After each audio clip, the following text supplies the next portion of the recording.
Anything Good to evening, share? ma'am. Hi, good evening. My name is Opara Jacinta. Okay. Yeah, I want to talk about the interview. Interview is a face-to-face interaction that's where that's an employee, an applicant will have to represent himself. All the things that has been put in on paper, as in your CV, will be asked, and you will defend everything you have written in your curriculum vitae. And the curriculum vitae is a paper presentation, as what the last person just said. Paper presentation of all your qualifications, all the experience you have gathered within the period of the year, which you claim you have studied and worked for. Right. Thank you so much. Okay, so I would, if there's no other person, I would want to just go ahead and start. Is there any other person, or I should just go ahead and start? Any idea to share with us? Yes, go ahead.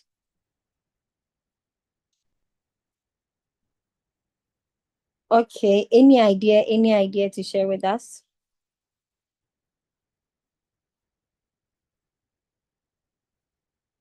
Okay, so I think there's no other idea. Let me just go ahead. All right, so basically all that you said is perfect, right on point. Now, a CV and then an interview, they have some sort of relationship. All right. Why am I talking about relationship? Now, even before you get the opportunity to be interviewed, it is the CV that brought that opportunity. All right. Is the CV that came up, that brought that opportunity for you to be invited to come and tell us what you can do, and to come and tell us why we should even hire you or consider you in the first place. So if your CV is wrong, or your CV is not right in the first place, there is no way you're going to get an interview. So basically, your CV is, I know most of you might have heard it, where people say your CV is your passport and all that. Yes, it is your passport, because without the CV, you are not going to get an interview, to talk of even getting a job in the first place. So I will talk about the CV first before I come and talk about the interview. Now, what are some of the things that you think should be in a CV? Because when you were all talking, I heard you say your CV is everything, everything about you. But in reality, it is not everything that should be in your CV. So what are some of the things that you think should be in a CV? Basically, what are some of the things that you think should be included in a CV? I want it to be as interactive as possible. I believe in conversations, because if you come here and you tell people, you are the only one talking and all that, people will remember some, and not, some, a maximum of the things that you would say, they would likely not remember. They would even not remember when they don't write it. But when it's some sort of conversations, that is where they remember. At least somebody would remember a word you said. So as much as possible, I want this to be very, very interactive. That's why we are having this conversation. So I have some comments. Okay, I have some comments. It says your name, your address, your number, and email to reach you on. Right. Your year of experience, brief introduction. Okay. So these are some of the things. Is there any other person who would want to add something or to say something about what has been said? Your educational background. Okay. I think a brief introduction about yourself can also be included in the CV. Yeah, just a brief introduction. Your personality can also be included. What you can do, your strength and your weakness, you can as well add it. Okay. Okay. That's right. Okay. Any other? Any other?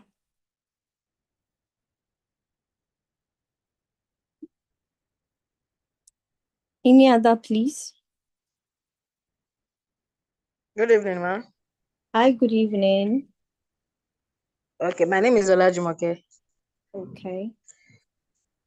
So what I think should be in the CV should be a personal information, professional summary, optional, but professional summary, like 2 to 3 sentences highlighting your skills and experience and career goals. Then work experience, educations and certificates, year of graduation, institutions, name of institutions, and all of that.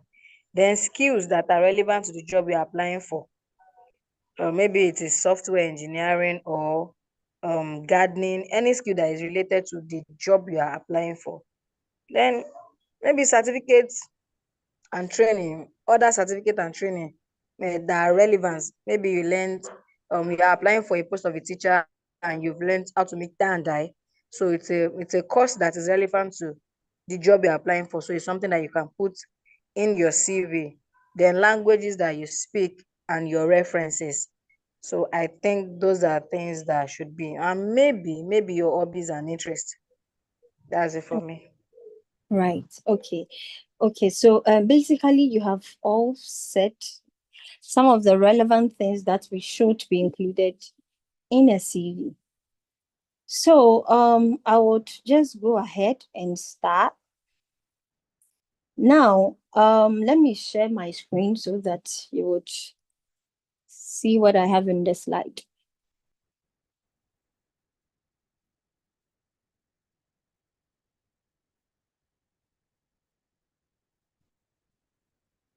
Okay, can you see my screen? No, no, not yet. Okay. Okay, let me join with my second device. Probably.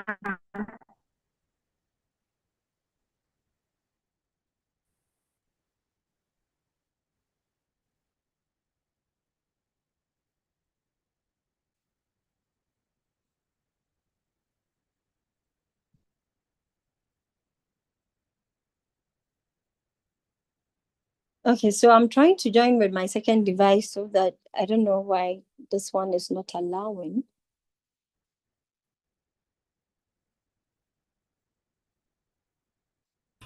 Okay, that's fine. Sure.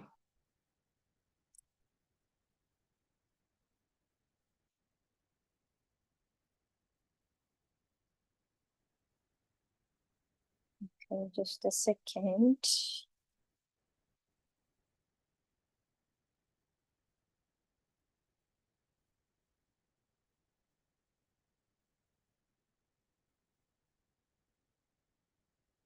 Okay, so if you, in case you hear noise, car and all that, forgive me. I am a bit close to the roadside, so just forgive me if you hear noise.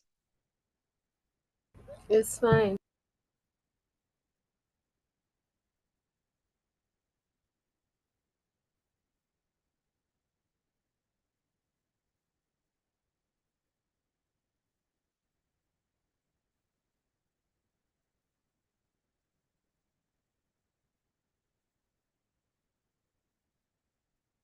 Okay. So let me share my screen.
Okay, so apologies for this inconvenience.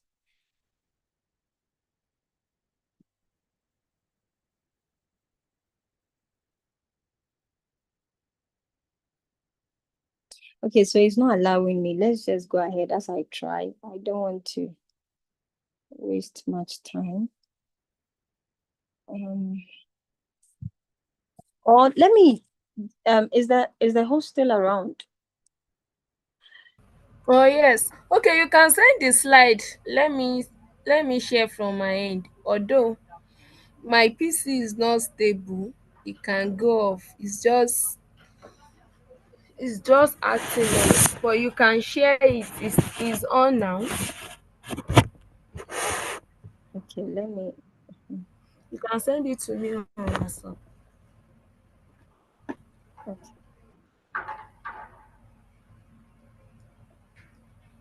I wouldn't want your okay.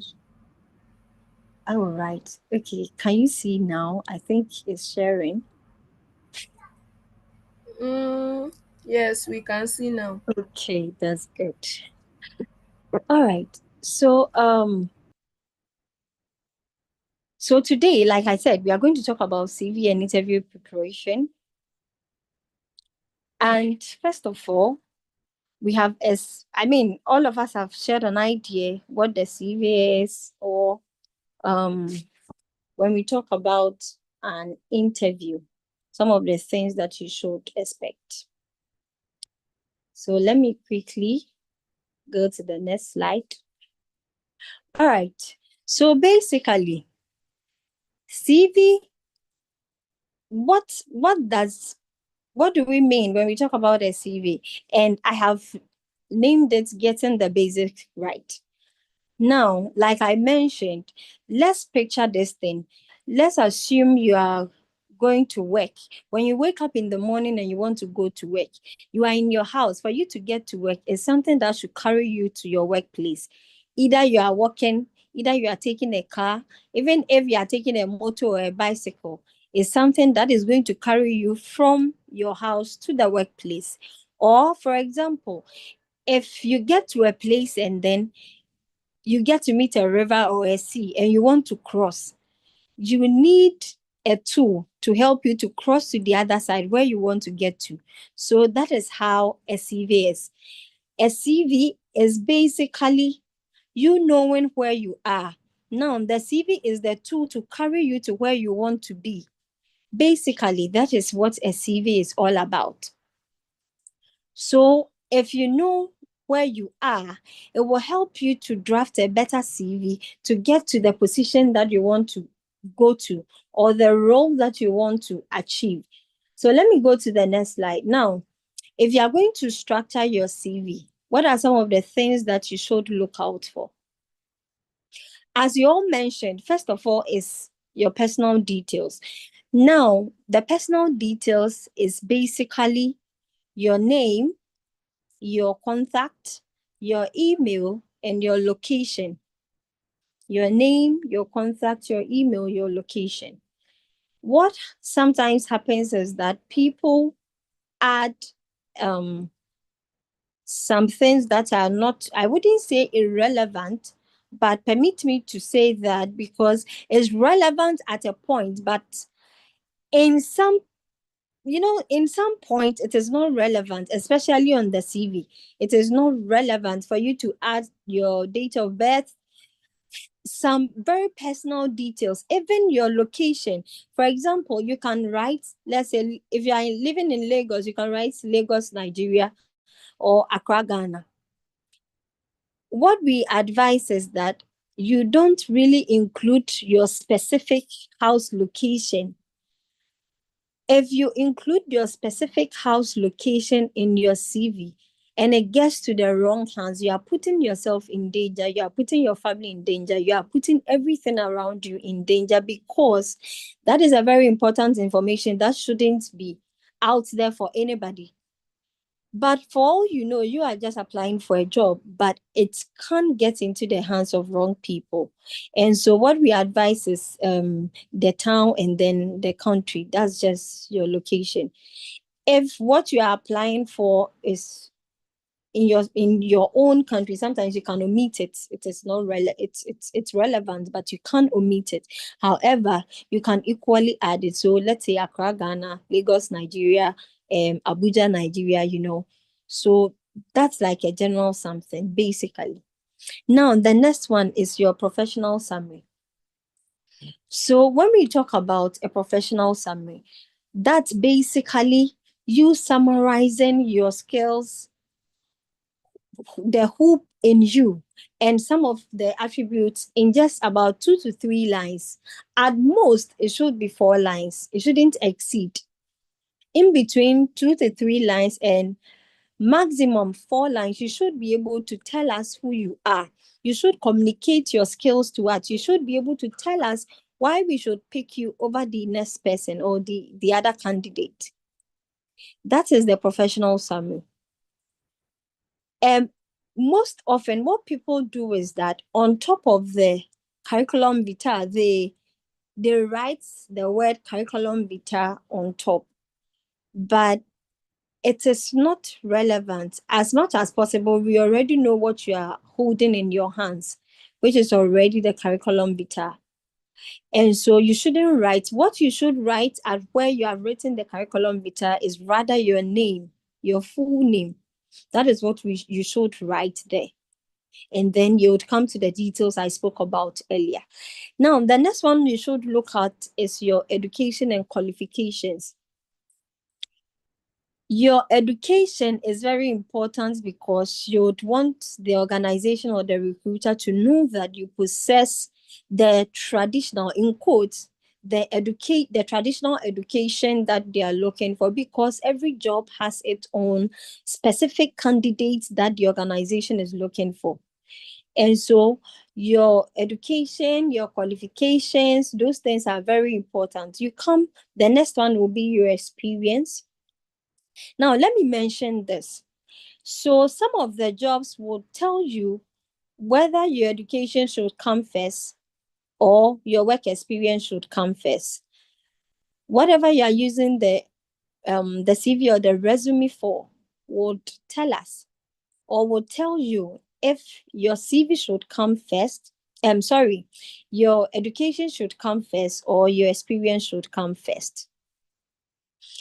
And so because let's say we are all professionals here, okay, what should come first after your summary should be your experience before your education comes.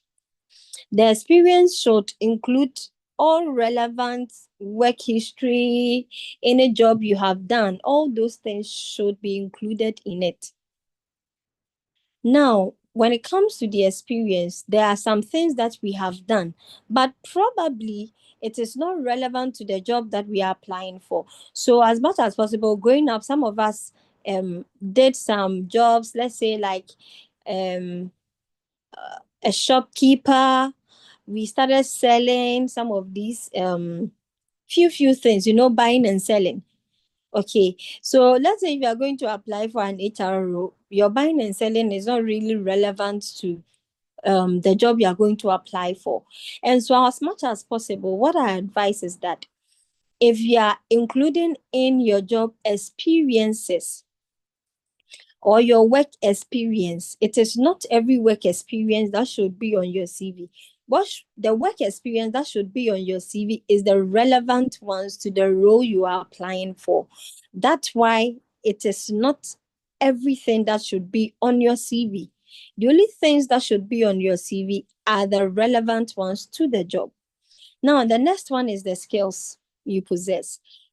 So basically, sometimes people just, pay attention to the traditional education without really getting some skills for themselves, whether soft skills, whether technical skills, because that is what would differentiate you or would make you stand out from all others. And so as much as possible, ensure you get educate yourself. It's not always about you going to school, learning, writing exams, getting your certificate, and you think you are done. No, initially it was like that. Initially, the world was like that, but now the world has evolved, things have changed, and so sometimes people will take people that have skills and can do the job than you holding your academic certificate without really having any skills. People would choose the person with the skills and leaving you behind. And so as much as possible, skills are very relevant in our time of the world. The next one is some trainings that you have received. The next one is hobbies, your interests, and then references. Now, the reference is also the same as what I spoke about earlier. The references shouldn't be on the CV until you are asked to submit them. But that is in quotes because some of the job will tell you to include your references because what they do is that, when it comes to recruitment and selection, we have a process. Some people would want to, once they get to see your CV and they like the person they are reading, if they want to meet you, by the time they are meeting you, they would want to have done some background checks on you. Some also would want to first meet you via the interview. Then after the interview, they would go and do their background checks before they call you in to tell you that they have given you the job. And so, like I was saying, some of the job will tell you whether you should include the CV or you shouldn't. Now, if they do not tell you to add the references, okay, I would advise not to add it because you wouldn't want to expose the people that are ready to help you, or your references, those people, you wouldn't want to expose their details because you have their names there, you have their contact there, you have their emails there. Sometimes you even have where they work or what they are doing there. And so, like I said, if your CV gets into the wrong hands, you're also exposing those people. But what they want to do is to help you, not for you to put them in a position that would, put them in harm or to expose them in a way that would worry them. So as much as possible, if the job is not telling you to add the references, as much as possible, don't include them until you are told to submit them. Now, what are some of the common CV mistakes that we see? The very first one is the inclusion of photographs. People want to add, I've seen a CV where somebody added their image. Now, what I know is that there are some places, of course, in some of the countries where they tell you to add your photograph to your CV. And some of these jobs are sometimes in the fashion industry, in the modeling industry, those places. Sometimes they do request that, but it's not even all of them. But for us who are not in those industries, you do not need to add your photograph. The second one is inappropriate heading. I mentioned that where people write curriculum vitae on top of the document, which is very relevant. And sometimes with their work experiences, their professional summaries, those headings, they just name it anyhow. There's a CV that I'm reviewing for somebody who sent it to me, I think 3 or 4 days ago. And the heading was not so good. So I had to call him to ask him what he's talking about, to ensure that I'm helping. So we had to have a whole conversation to really understand what he meant, because it was not me drafting it from right from the beginning. It was him sending it to me for me to review it. So basically, as much as possible, ensure you are not making this inappropriate headings mistake on your CV. The third one is inappropriate email address. So last year we did some recruitment, and guess what? The email the person used to apply for the role was the first name. So let's assume it's Mary. So marysexy@gmail.com. Like, why do you even do that? So let me tell everybody on this call, as much as possible, have different email addresses for different purposes. That is the best advice I can give to everybody here. If you want an email address where you would use for, just your regular things, sometimes these apps that you would be logging in, they'll be telling you to input your email and those ones, just some regular things. You can use any email address. However, some very professional things demand that you use professional email addresses where you include your full name in the email address. There are some that uses, there was a time, I've even forgotten the word the guy used. It's not his name. Some very funny word, which was the name, the email he submitted. And those things, it doesn't help you, because what happens is that when recruiters come up, when they see emails like that, they get to believe that you're not serious. That is the picture you are painting for them. And so, like I said, have different emails for different purposes. As I talk to you now, I have email addresses that I use for this app logins. If I'm doing logins and all those things that require an email address, I have an email address that I use for those things. I also have an email address that I use for official purposes. I also, aside, of course, my work email, which is an official mail given to me at my workplace, that is solely different. But personally, I have email addresses for apps, logins. I have email address for my personal official things. And I have email address for even school applications and those things. I have email addresses for them. Because even if you mix up your email, using one email for everything, at the end of the day, you would even get an important email and you wouldn't even see it. And so, as much as possible, have different email addresses for different purposes. If it matters to you, you would get it for yourself. All right. The next one is writing in the first person. So sometimes people use the I. So the first person is the I's. I am, I am, I am, I am, I was, those things. People include that. But if you're writing a CV, you shouldn't be using the I's, the me's, those ones. As much as possible, communicate in the third person. All right. That is the English or the grammar you should be using. Now, the next one is the typos and grammatical errors. I want to sometimes believe that, well, how do I even say this? So I want to believe that sometimes people are, let's say, pressed for time, so they don't have time for, to review their CVs once they are done writing them.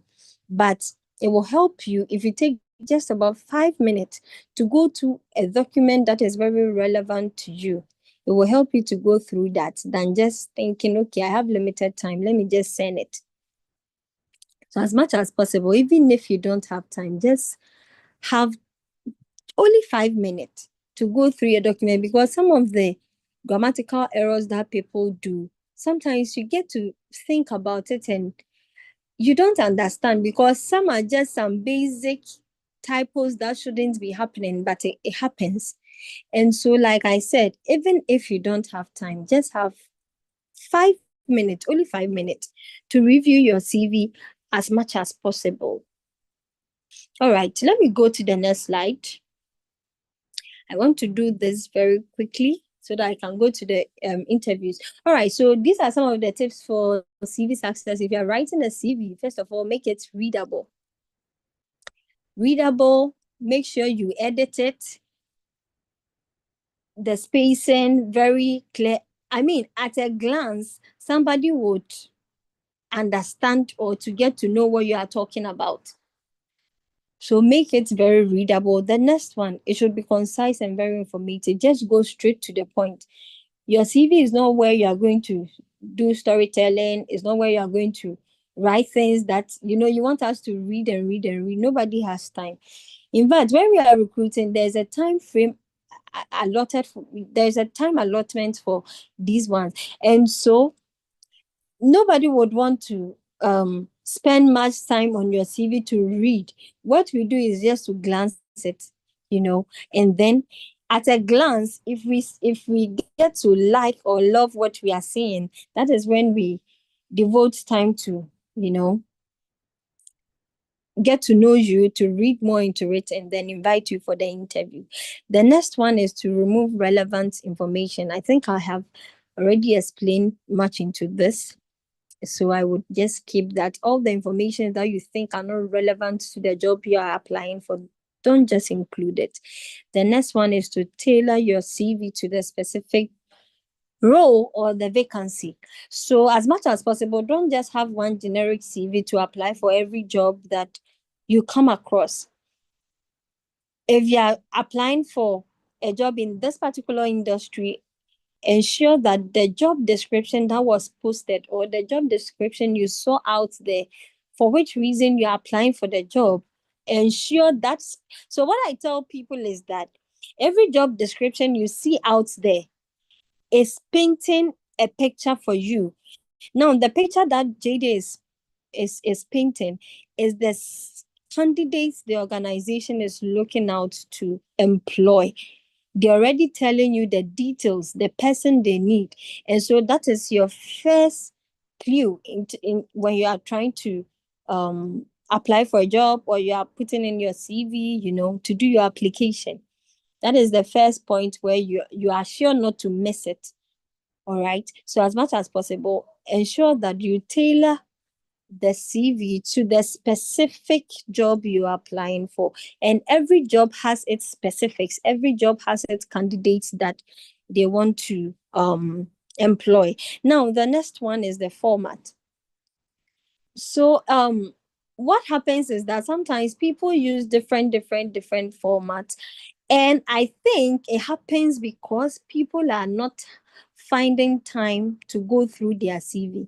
So what you would see is that sometimes some would be in Times New Roman, some will be in Cambry, some will be in Calibri, Arial, So you get to see that this person is not ready, the person is not prepared, But as much as possible, ensure that your CV is in one format, the size is the same, So, so the next one is even the font size. So, in fact, the font size should normally be 11 or 12. Normally, I mean, those are the very simple ones you see out there. The standard, that is the standard. Is either 11 or a 12. That is the standard font size you should use when you're applying for, you are crafting your CV. So I jumped one, which is the content and the style. Now, the content and the style, the content talks about what you want to say. The style is how you say it. So content and style is very important. What you are telling us and how you are even saying it is very important on the CV. So sometimes somebody would say that, so for example, you can say, let's say in the third person, so a confident communicator who is able to develop positive or in relationships, kind of. Now, this is very straight to the point than just going ahead saying, let's say. So some people sometimes start with one who is a good communicator. I don't know if you've seen, okay, maybe because I'm at the other side of the table, so I get to see some of these things. So somebody will go like one who is a good and confident communicator and all that. So you starting one who is a good it's honestly not relevant. Just start a confident communicator, whatever. That's just an example that I'm giving. So the content, the style, very important. What you say, how you say it, very important. Now, naming your CV. So when it comes to naming your CV, what you should do is your full name, then a dash or a dot, then you write, then a CV would come, like CV or resume would come. So sometimes people would apply for jobs and then the name of the CV is, let's say, the file. The name of the file is just like a document, or sometimes other names that you don't. But mind you, you are not the only person applying for the job. There are a lot of people, especially if you are going to apply for a company that are going to get a number of people, a lot of people applying for just one role. And you cannot even be recognized in the system because your CV doesn't, that's the CV you are applying for, you are using to apply for the job, doesn't even have your name. So as much as possible, that document should be named with your full name, then dash or that dash a CV would come. So basically, that's how you should name your CV when you are seeking to apply for a job, or when you are seeking to be successful in terms of your CV preparation and everything. So let me quickly go to the interview preparation. Like I said, I want us to do this very fast. So let's assume you have done all the right things that we have mentioned. Now, if you have done all the right things, all right, and you're going to, of course, if you have done the right things, you are going to be called for an interview. So let's assume your CV has made the room for you. And the first slide that I showed, it was where you are, the CV, and where you want to be. So the CV is in the middle. It has fulfilled its purpose. Now it's left for us to go for an interview.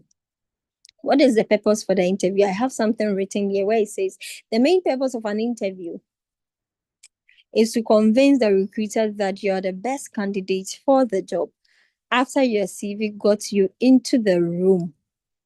Like I said, the CV has fulfilled its purpose. Now, research has it that only 1% pass every job interview they attend at the first attempt. Now, why is that? Why should just 1% pass every job interview they attend? What is wrong with the 99% of us? What are we not doing right? Is it always or is it our family members who are, our family people who are just not making us pass our interview when we go for the first job interview? What is wrong? So I have just some few things to share in terms of your your interview preparation. But with the CV we discussed, okay, if you have any question, just jot it somewhere so that after everything we would take the questions and answers together, okay? So if you want to master an interview, I have grouped them into three important areas. So the first one is before the interview, the second one is during the interview, and the last one is after the interview. Okay, so the interview is not just you going that day, going for the interview that day and then coming back home. Even before you go for the interview, there are some things you should do. When it's the D-Day, some things you should do, and even after the D-Day, some things you should do. So let me quickly go to that. Now, before the interview, what should you do? So the first one is to know the company. As much as possible, there are times that people would call you for an interview, you would go online and not see anything about their company. Some to also make it available for you online. Okay, so as much as possible, if you are seeking to get the job or to master your interview or to be a standout candidate during the interview process, you have to know the company. In knowing the company, what should you do? Know what the company is offering. What are their products? What are their services? You have to research on them in terms of their mission, their vision, some of their core values. Okay. So go to their website, get to know if they are a service company or they are just into product. get to know some of their products, get to know some of their services, get to know their missions. Sometimes, in fact, even on companies' website, they put a lot of informations out there. And so when you are preparing for the interview, before you get to the interview, ensure you know the company. And in knowing the company, the things that I mentioned are some of the basic things you should know.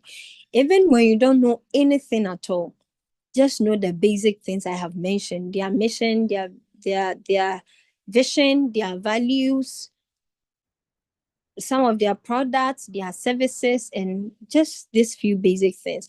Now, the next one is to know the specific candidate they are looking for. And who is the specific candidate they are looking for? The specific candidate they are looking for, as I mentioned during the CV time, is what has been specified in the job description. That is the candidate they are looking for. They are going to put in some of the skills that the person should possess. They are going to put in some of the they'll give you an idea of the roles that you should expect. Okay. And so the specific candidate the recruiter or the company is looking for has been given to you. All you have to do is to know, and you have to know through the job description. The next one is to know who you are. As much as possible, before you go to an interview, in fact, some of us here do not even know our personalities. There are a lot of personalities out there.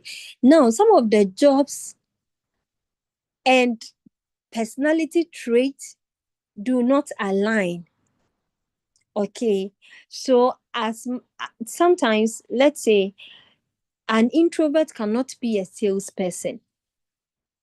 As much as possible, the person cannot be a salesperson. But there are some classes of introverts where at a point they are introverts, at a point they are extroverts. There are some differences. However, they are very, you look at this person and you know that this person is an introvert. That person, there's no way that person can be successful at a sales role.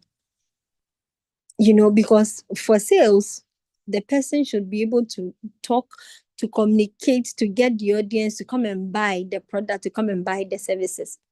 Okay, so you have to know who you are. Very important. You know your personality, you know the things you have achieved. Some people have some things written on their CV. They come to the interview and they can't even tell you what they have written on their CV. They can't even talk to you about it. Okay, so you have to know all those things. You have to know some of the things that set you apart, because you're going into a crowd. It's like being in the midst of, let's say, assume that you are in the midst of 200 people. 200 people, what is going to let us, once we enter into the room of 200 people, what would make us, concentrate on you? What will make, that is something that you should be thinking about. What will make you to stand out in a room of 200 people who are all looking out to achieve the same target? So what will set you apart from the masses or from the lot? That is what you should get to know. All right. And then the last one is to get your professional attire. So sometimes people do not really pay attention to this. But when you are preparing for an interview or during the before time, okay, the before phase of the interview, your dressing is very important. In fact, it should be one of the few topmost things that you should look out for. Don't just wait on the D-Day, then you go and open your wardrobe, you go and open your bag trying to get something to wear. Because we are in a world where, see, it is in the Bible, God says he searches the heart. He searches the heart. Man look at the outward appearance. Do not be deceived. Man looks at the outward appearance. If you see, let's say you would go to a place and then there would be about, let's say, 2 or 3 people or 5 people, and something will get missing. And in that room, everybody will think that is Mr. A, who would, of course, be responsible for this thing that is missing. Why is that? is because of the picture the person has painted for the other people. And so once something gets missing, we are assuming that it's Mr. A who would, may have taken it. And so people will judge you with your appearance before you even get an opportunity to talk, to defend yourself that it's not me or it is me. People would get to judge you with your appearance. Sometimes you are in town and you get to meet people, especially at this public bus stops, and then somebody will just pass by you, and I don't know how many people. I hope I'm not talking to myself. I can't see anything in the comment section. I hope I'm not talking to myself. Can you all hear me? Yes, we can hear you. Okay, Yes, right. ma'am, I hear you. Okay. Yes, we So, can hear you, ma'am. right, thank you. So, like I was saying, some of us that have this public transport where you have to get to the bus stop, you get there and sometimes somebody gets closer to you. Just with their appearance, you'd get to have some doubt. Okay, this person can be a thief, this person can be person can be that. You have not even given the person the benefit of the doubt, but just with the appearance, what they are wearing, sometimes their hair, their faces, their demeanor, you have already judged the person. In fact, do not be deceived. People will always judge you with your first appearance before they even give you the opportunity to express yourself. So as much as possible, getting what to wear is very important. I remember there was an interview that I went, and I even had to go and sew because, of course, it was very important to me. So I had to go and sew what I wanted to wear that day for the interview, because that is a target that I'm looking out to hit. And so as much as possible, I have to get ready in every aspect. And of course, what I'll wear is very important to that. Okay, so let me quickly get to the during aspect of the interview. And during the interview, so the dressing is also showing up here. Getting your attire is very important. I have said this, so let me skip it. Now, it is very important for you to arrive on time. In fact, if you are going to a place and you are late, you get very frustrated. I don't know how many people experience this, but I really experienced that. Even when I have to host my link, so every 2 weeks I host LinkedIn audio event.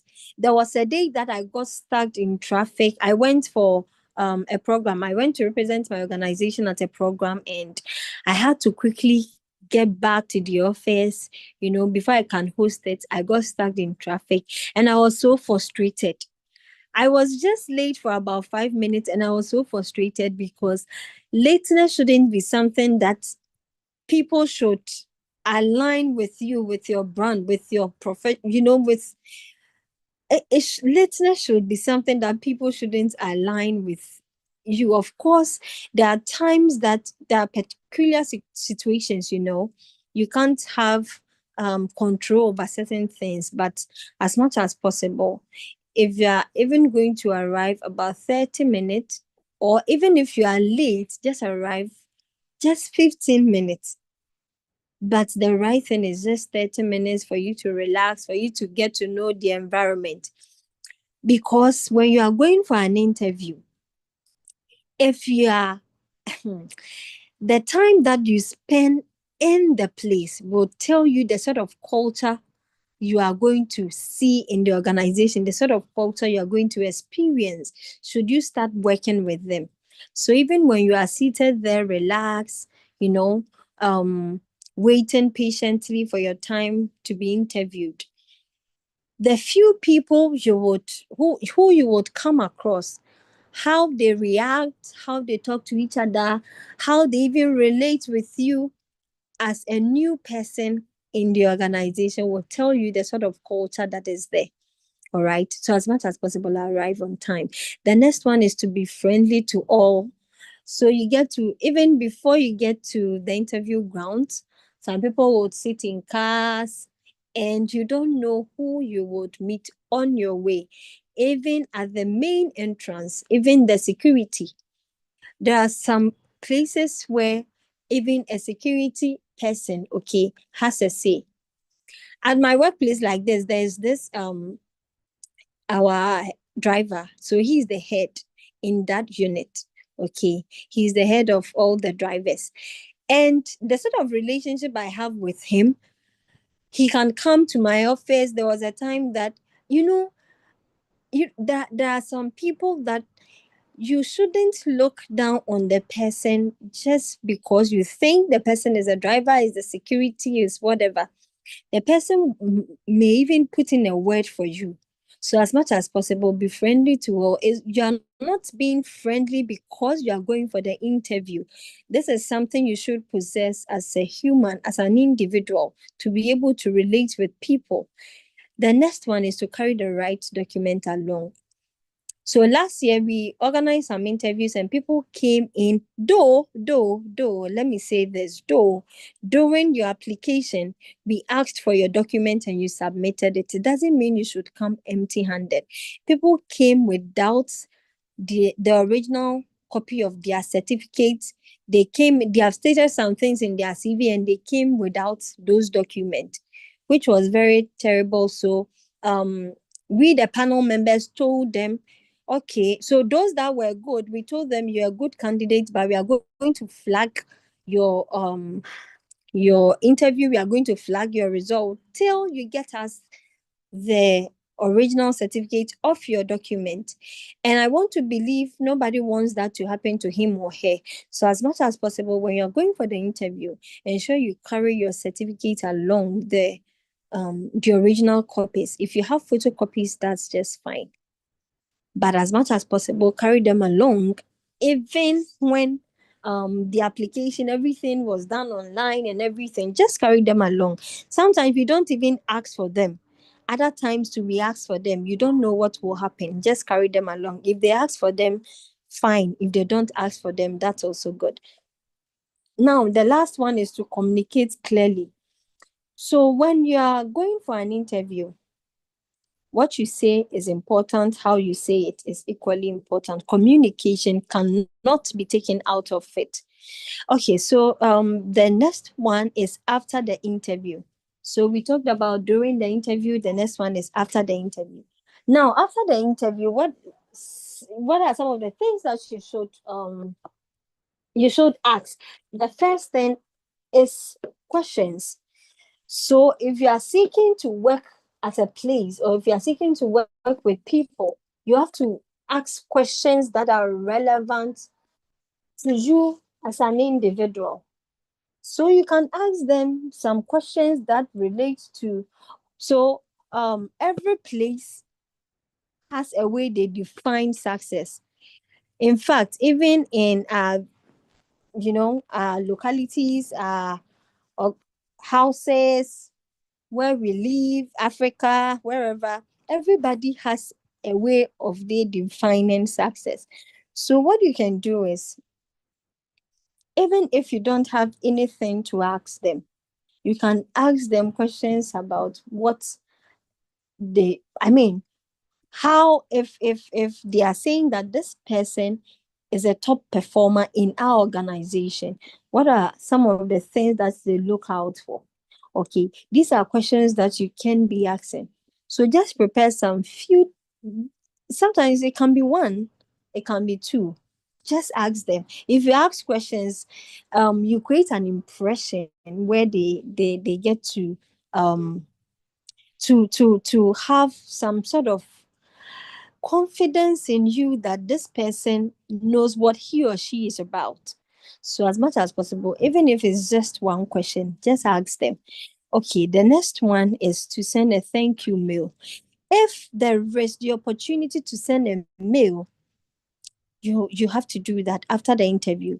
Unfortunately, some of the job, when you're applying for a job, some people do not create avenues where when you want to reach out to the recruiter or to the company, you do that. But if there is an opportunity for you to do that, kindly do that. If you have access to the recruiter's mail, do that. If you have access to the company's official mail, do that, because when you send the mail, there is somebody that is in the company who is attending to official mails. And so when you send it, probably the person responsible for the selection, recruitment and selection process would get to see it, because it is the responsibility of the person handling the emails and all those things to show every relevant mails that come to the company to the assigned officers. And so if you don't have access to the recruiter's mail, get to the company's website and check if you can get access to their email and do that. The next one is to ask for a feedback. If during the process you were able to establish some sort of rapport with the panel members, you can ask them how your interview was, if there's anything they would want to mention to you, and all those things, just to create some sort of conversation with them. All these things is to let you create an impression. You are just creating an impression. Okay. And so as much as possible, you have to let them know that you are prepared, you are ready. The last one is to stay positive. In fact, so what happens is that, as we are humans, okay, if you are searching for a job and you've gone for an interview, you are not hearing from them, you get to have some sort of you get demotivated. There are things that goes through your mind and everything. But all that I'm saying is, after your interview, you have to stay positive, because whatever we think about, that is the energy we attract. So don't even look down upon yourself that I don't think I did well at this interview. I don't think I'm the best candidate. I don't think whatever. Stop thinking and just look ahead. If you know deep down your heart that you perform poorly at the interview, that is a feedback for you to sit up the next time. Now, that would be a feedback for you. Okay, when I got to the interview, why do I think I performed poorly? Does it have to do with my communication? Does it has to do with my appearance? Does it have to do with some skills that they needed, of which I don't have? Some of these things is what you should be looking at. If you think deep down within you that you didn't perform well, or you performed poorly at the interview, that is how you should stay positive. You sit down, and then you get to put down some plans for you to ace the next one, to get the job, if you are to get a second interview. All right. So let me go to the next slide, where I'm saying standing out at the interview. So for you to stand out at the interview, I have just some 4 tips to share with you. The first one is to make the first 10 to 20 seconds count. Now, if you enter into a place, that moment, whatever happens is the first impression you're going to create in the minds of people.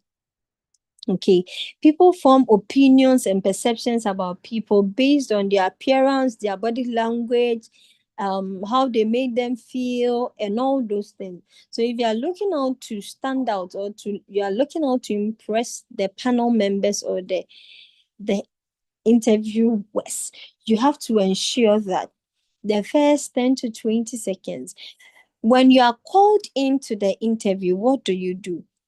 So let me use last year's interview session, for example. There were a lot of people, okay. I think they were about 120 or 130. Yeah.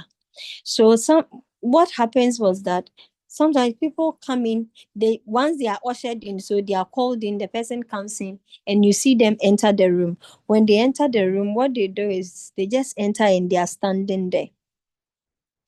No greeting, like nothing. They just enter and they are standing there.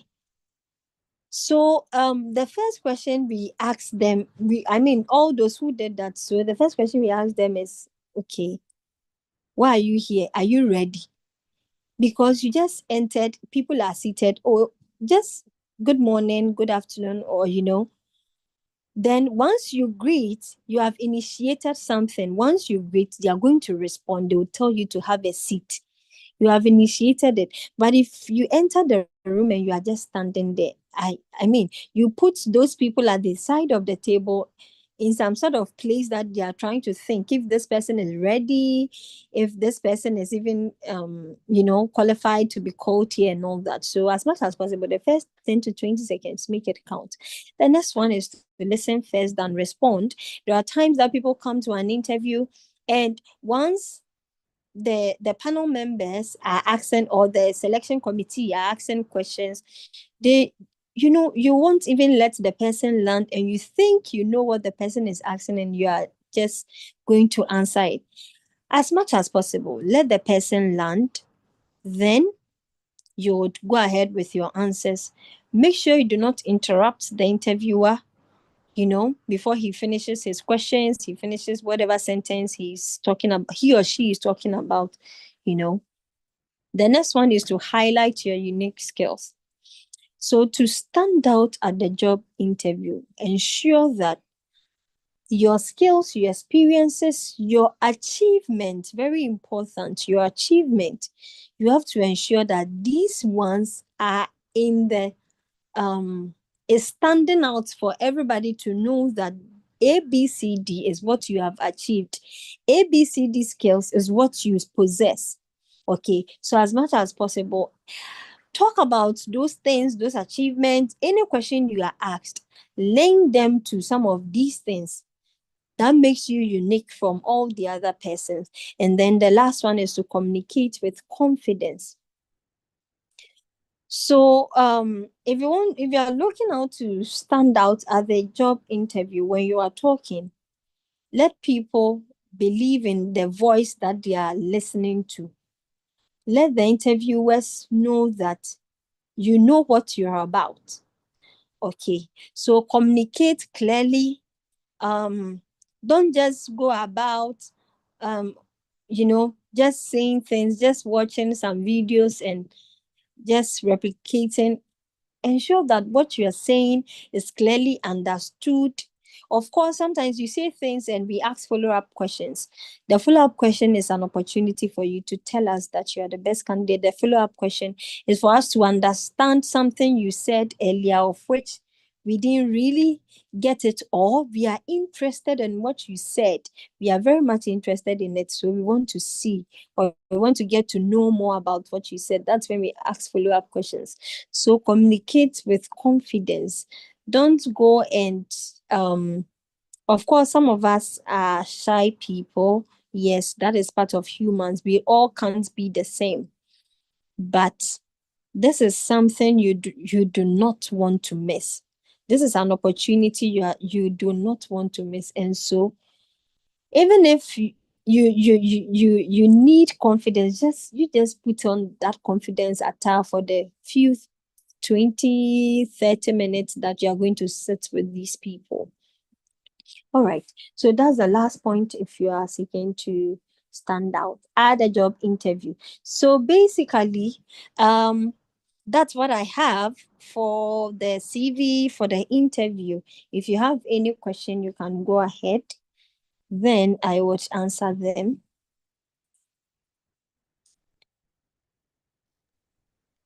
Hello, good evening, ma'am. Yeah, good evening. Thank you very much for the knowledge. Thank you for everything you've poured out. I really appreciate, and I've learned a lot. Please, I wanted to ask, please, can you please show us a sample? Is it possible for us to see a sample of how the CV can be arranged? Okay, so in fact, the sample I can show the CVs of other people, of which I wouldn't, so when it comes to HR, there are some sort of confidentiality that, as much as possible, once you are doing the work, you don't put it out there. And I would want to mention that because these are samples that I have helped people to, those are the work I have done for people. I wouldn't want to put it out there. If it was coming from the person themselves, that's different.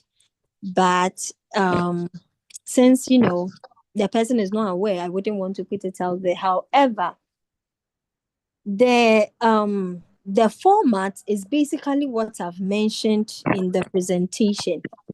Okay. So if of course there's any other thing that you would want me to, but let me see if I would get one that doesn't have the person's, confidential informations that would be out there. So let me try and see if I can get something like that. All right. So if there's any other question, go ahead as I try to get this.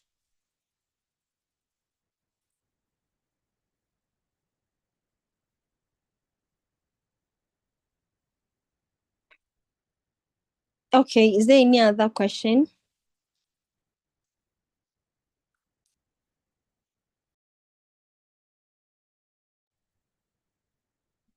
Any other question?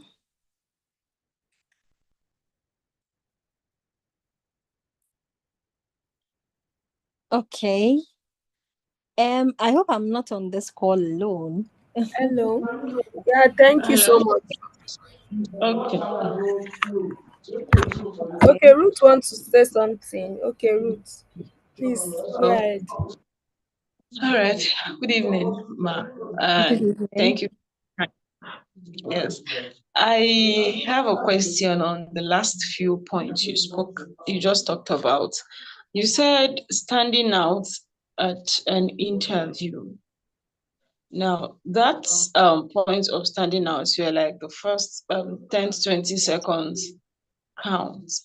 Now, there is an experience I have, and I want you to help out with it. Now, there are places you go for interview, and the first thing they tell you, like, you step in, you greet, you stand, and they're like, okay, sit down. The first question they ask you is, there's this question of them asking who you are, which does not just have to be your name. It's just like you stating your portfolio over to them. Now, I have been in a situation where they ask the first who you are question and how do I intend to impact my skill or whatever it is to the organization. Now, the truth is that question of one stating whom he is, I've actually failed on that aspect, because when they're like, so who are you? And you just say your name and they're like, just that. I don't know. When an interviewer asks, who are you? What do they expect? Because I believe it's just like, okay, you say your name and you let them lead by asking questions. But they've asked, who am I? And I said my name. I stated my purpose. And the interviewer was like, just that. I don't know, maybe that was why I had the opportunity, but I don't know what else I should have said. So I don't know if there's a way you can help on that aspect. Okay. So in fact, what you mentioned, okay, people do that a lot. So if they ask you, can you tell us about yourself? They are telling you to tell us. In fact, of course, your name comes in. Some of the things you have done will come in, and to tell them why you think you are the best candidate. Okay. And so if you go about, you go there and you just talk about your name, they are going to ask you just that. Okay. So that's why I mentioned that you have to know some of the achievements. What are some of the things you've been able to do? What are some of the skills? What are some of the impacts you even did at your previous place, or probably you are still at your place? What are some of the impact what are some of the change you are causing to, for it to happen over there? And what are some of the things that you think, should they give you the opportunity, okay, you are going to ensure they are not just going to waste their money? Okay, so as much as possible, it's all about you knowing the who in you, like who you are, And then, what are some of the achievements that you have been able to achieve? Plus, you communicating it for them to understand. So those three things, your who you are, your achievement, and very important, how you communicate it. I hope I was able to answer your question. Yes, you've answered my question. Okay, Thank you very much. you're welcome.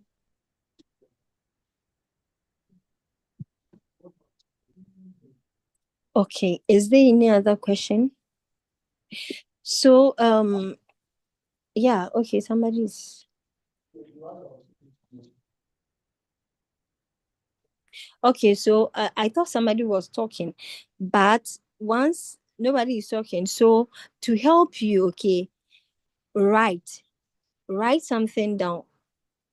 Of course, every interview, that is the first question they will ask you. They will either ask you, can you tell us about yourself, or they would ask you, who are you and why are you here? Now, before the interview, during the preparatory stage, what you have to do is, even if you would forget, just write a summary about yourself. And the summary you have to write about yourself should answer that question, because that is the very first question every interviewer or interview panel would ask you. So you have to write, of course, your name is something that is not necessary for you to write because everybody knows the name. So just joint these points down. So your name, your expertise, what you are doing, or if you have left your job, what you do, and some of your strength, like it's all into who you are. That is your achievement, some of the things you have achieved. And then some of the impact you have been able to do, whether in your life, at your former workplace, or if you are still with them, the impact you are doing, and some of the things that you would be able to help the organization to achieve, some of the impact you are bringing on board. So you tell them, should I get this opportunity, ABCD is what I would want to do, or ABCD is what I'm bringing on board. That you have summarized everything. You have told them everything about what the sort of person you are.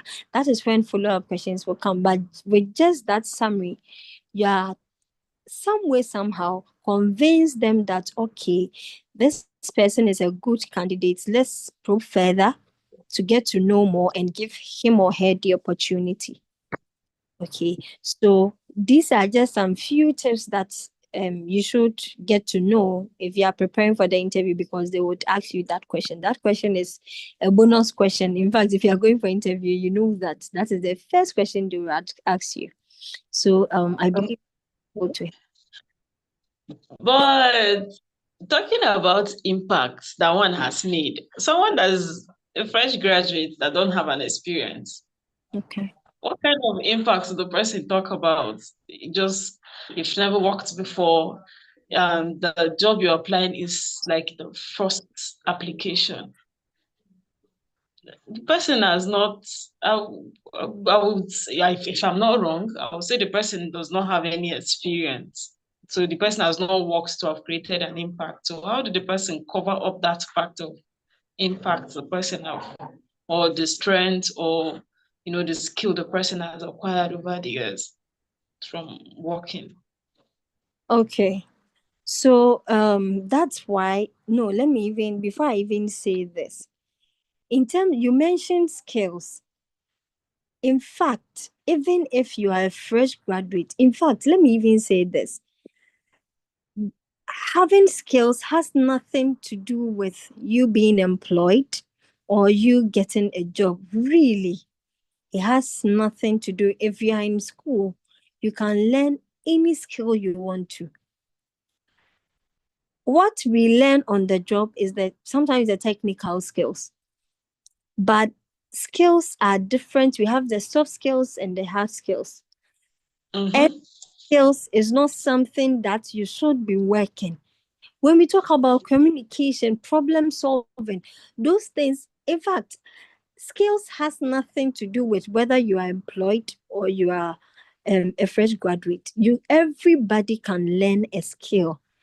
It's all dependent on how ready the person is, how successful the person wants to be. Because if you are in school, in fact, that is the perfect opportunity for you to, because you have some opportunities that can help you to get the skills. For me seated here, all right, I would say that a student or a fresh graduate even has an opportunity to learn more skills than me working. Why am I saying this? As I sit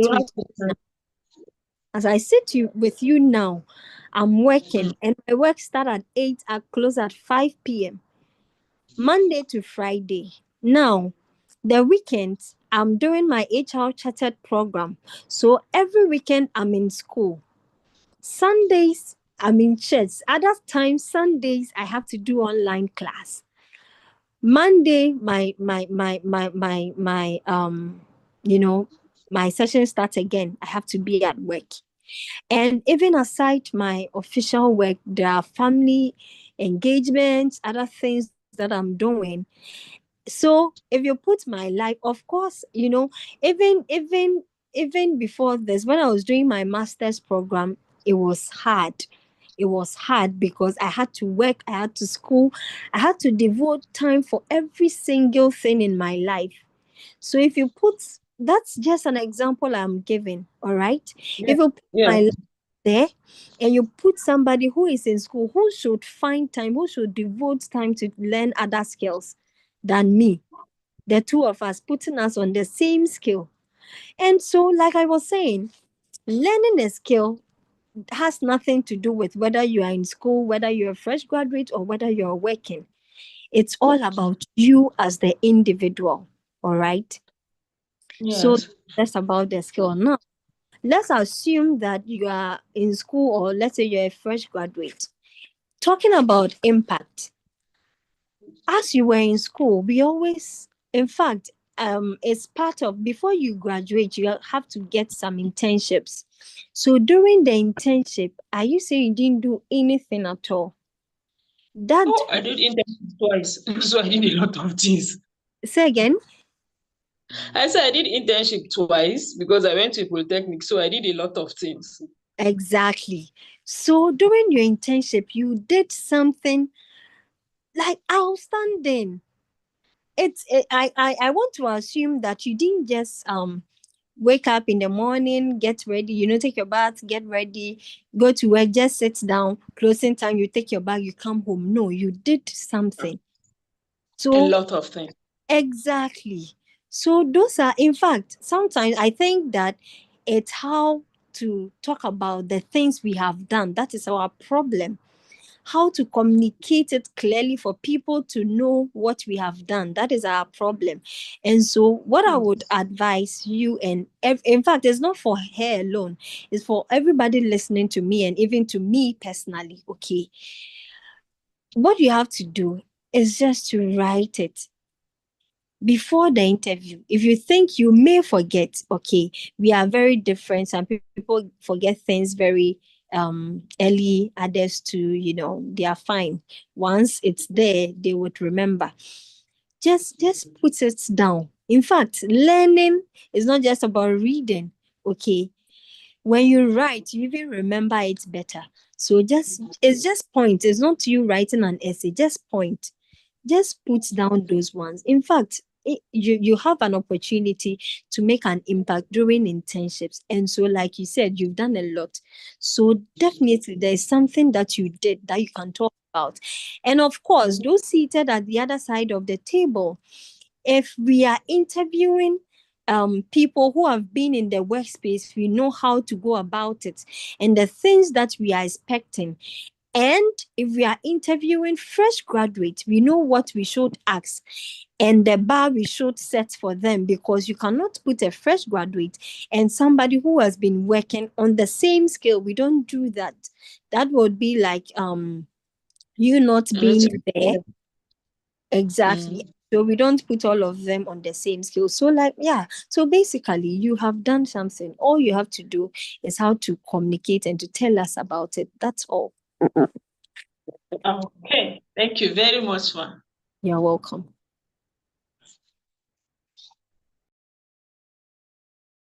Okay, if I don't think there's any other question, I would want to is the host still around?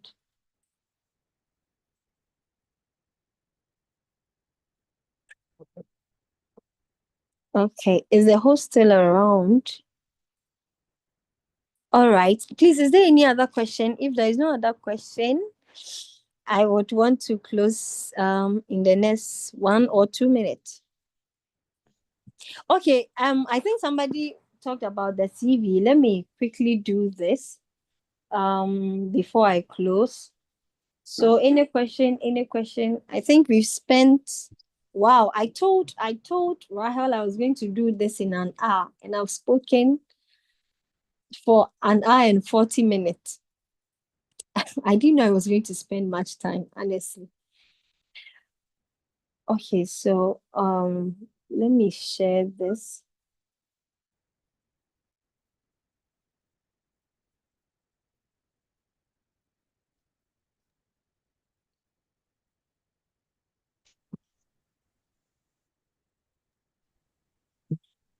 Okay.